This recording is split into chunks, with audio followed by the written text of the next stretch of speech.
All right, well, all done.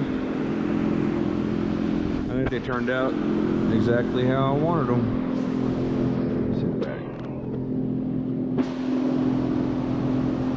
I didn't put any cross bracing in it because I'm going to be pouring a concrete pad to set these on. But I think they turned out all right. That's going to hold a lot of scrap pieces of metal, that's for sure.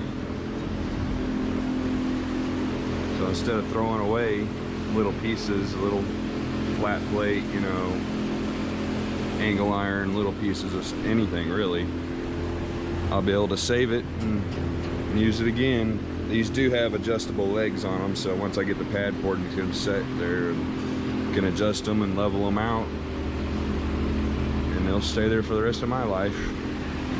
I'll show you where I'm going to put them actually. I'm just going to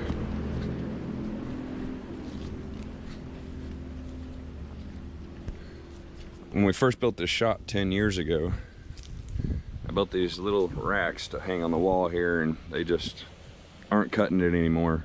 Actually, I haven't cut it in a long time. So I'm gonna dig the ground out here and level it out and pour me a concrete pad along the side here. Eventually, I'd like to get this whole side lined with shelves like that to hold metal. It'll be another video for another day when I do that.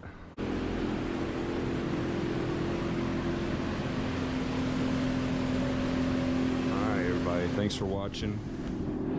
Hope you have a good day. I'll see you next time.